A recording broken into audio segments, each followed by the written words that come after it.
Hello and welcome to Tammy DeCaro Art. I have had a lot of questions, so I wanted to cover taping. So I sand, tape, prime, paint, resin, remove the tape, finish it, and sell it. So on sanding, it's 120 and 200 grit. And when you're done with that, you want to wash it off with a wet cloth, very wet cloth. Don't use a tack cloth because that'll leave a filmy residue. On Lazy Susans and round objects that are wood or even cutting boards, this is how I prepare them. First, I take off any stickers, remove the residue either with my fingernail or Goo Gone, and then you want to wipe off that with alcohol because Goo Gone leaves a residue also. Then I spray with alcohol the edges where I'm going to tape the Lazy Susan, and do that a couple of times. One thing with commercially purchased Lazy Susans is that often they're treated with a wood conditioner, which is common for any kind of wood cutting board or wood Lazy Susan product. So that's why I sand the top and the sides. I don't sand the bottom, but I'm trying to get that oily wood conditioner off. I have tried both sanding and not sanding, and have to say that as much as sanding is a pain, it definitely makes a difference in the way the paint adheres. It also roughs up the surface so that you have something for your paint to stick to. And subsequently it stays better. There is such a thing called delamination, especially when you have resin, where the edge that's resined meets the edge that's not resined, and it can delaminate. So that's a thing to be cautious with when you're removing the tape, and also just preparing your Lazy Susan or any other kind of wood product that someone will be using in a functional capacity. I've never had delamination really on wall art, but certainly on functional products you can have that. I've seen it on coasters, and I've seen lots of people post questions about that in resin groups I'm in. I forgot to tape the bottom part of the Lazy Susan down. You definitely want to do that before you put your plastic on the back, because you don't want it rolling around on its own when you're trying to paint it later. So generally, I tape that part down first, then I cover as much of the back with plastic as I can, and basically that's to cut down on the tape usage. I use a heavy-duty plastic I buy in a roll at Home Depot. I think it's 6 millimeters thick. And then taping. So, some people will tape the entire back in like a square format or straight across and then cut it with an X-Acto knife. I do not do that because no matter how good your X-Acto knife is, it's still not a very smooth edge. Where if you use the sharp line tape from Scotch, you've got a sharp edge already, and if you use the edge of that tape to make your corner, then you're going to have much better success than cutting it out with an X-Acto knife. Certainly the other way is probably faster, though I don't know.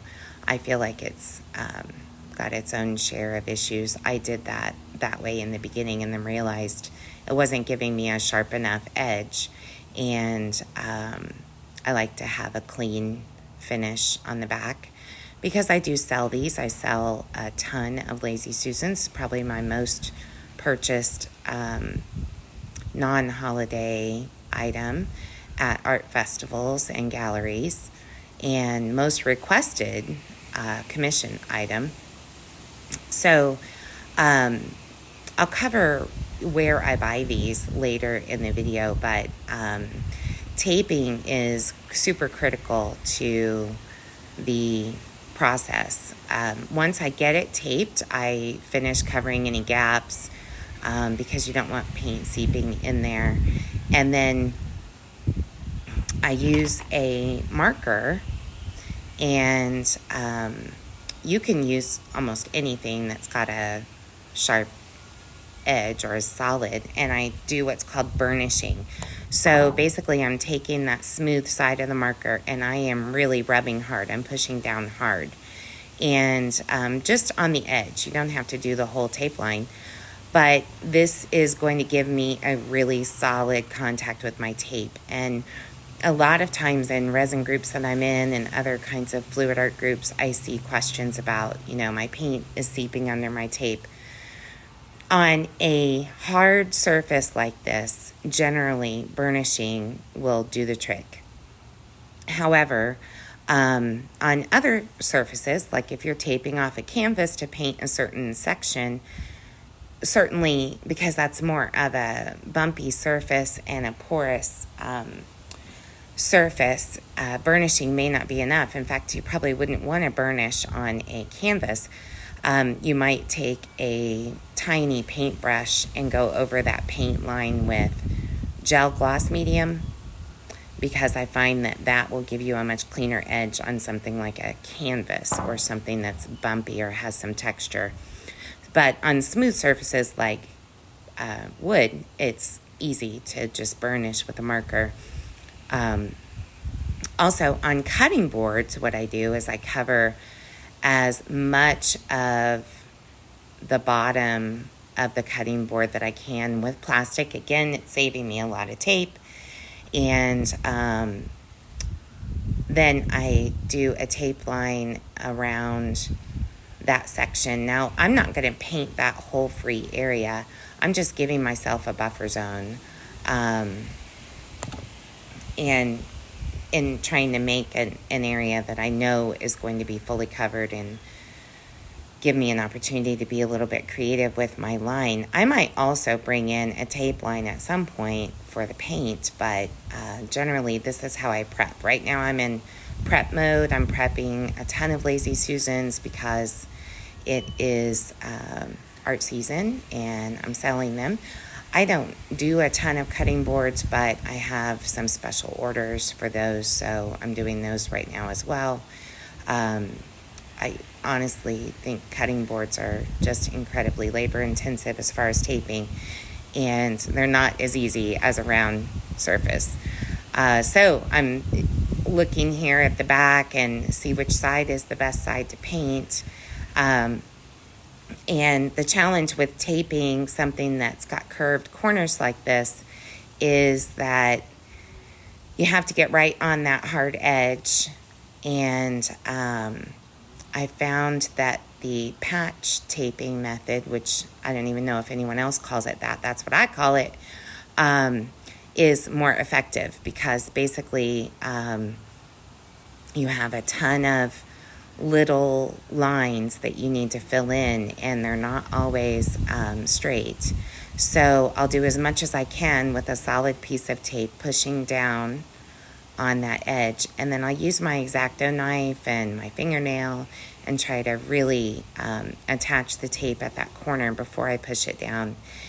And then when I get into that curved section, I start the patch method, and basically that's tearing tiny sections of tape and using the straight edge of the tape on each little section. So here I'm doing this corner, which is very challenging.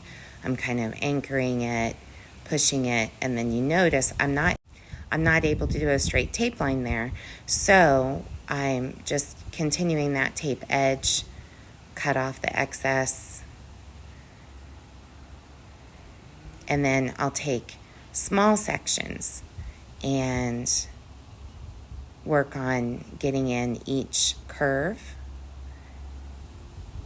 And you're really just pressing down with your fingernail to try to hold it on that edge, and then cutting off an area that maybe you can't turn the tape enough to get a good edge. I'm very picky about this, which is why I say I think cutting boards are a little labor intensive for the sale price. But I do them occasionally for special requests, custom orders. This is a small section. I've cut my tape basically down the middle, and I'm just using the finished edge of the tape on each section.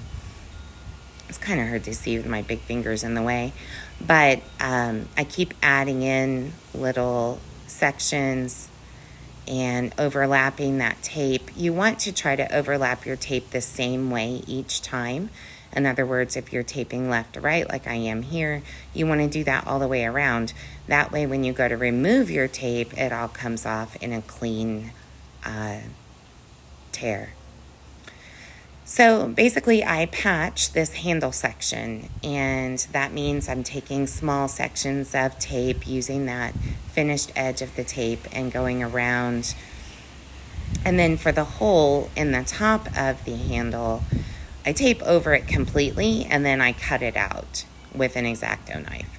And that is the one section that really doesn't seem to ever get a good clean edge on it, unfortunately. But also, sometimes I'll use my X-Acto knife to kind of push down the tape where I want it, and then push it. And then I will burnish the entire back of this everywhere it touches an edge. So the next thing I do is prime them, 2 coats with Zinsser, which you can get at the Amazon link in my description. They make it in gray also. Paint it, let it dry fully, and then use resin. I use KS Resin Liquidart Ultra UV, and there's a discount code. Let's talk about where to buy. So you can buy them in Home Goods, TJ Maxx, IKEA, Hobby Lobby, Amazon. Wholesale, I get them from Fair. You have to have a business and sign up for a wholesale account, or Alibaba. You can have them cut, or you can have them cut for custom sizes. And really big ones, I do MDF cut with a laser from a professional company. So finishing. After resin and the resin's cured, I heat it up with a hairdryer, not a heat gun. You want it warm, but you don't want it to burn. And a heat gun gets it way too hot. So I'm heating up a section, and I take my box cutter in at a 90-degree angle and cut it straight across. And this is important. First, I loosen the tape. So I forgot to mention that. I loosen the tape up to that resin line, and you'll see that in just a second. The reason I do that is because I want it to be as loose as possible. So I pull it off of the back after I cut the plastic off, and then I start loosening the tape because it's really on there. So I loosen it up to that resin line. I don't start pulling the tape yet. Loosen it all the way around. Then I heat up the area and with that hairdryer, and I have the nozzle attachment so it directs it there. I heat it up really well and come in with the X-Acto knife or the box cutter and cut it straight. And that gives me a really nice clean edge. Sometimes there's some leakage, but generally it's very clean. Then I put a sticker on, I sign it, I put the size, and I number it. And I'm up to the 300s now after 4 years of making and selling them. And I probably forgot to number a lot of them in the beginning. I only started numbering when I was going into galleries. And I sell them at art festivals. This is an art show I just did in Venice, Florida in October, or 1st of November. I also sell them in galleries in the Naples and Marco Island area. And then I hang my Lazy Susans in my art booth because they are art. And I sell quite a few. I do blooms, flip cups, open cups, ring pours, cloud pours, all different techniques on these Lazy Susans. Please share your questions and comments below. I'd really love to continue making videos that you want to see. And thank you for watching.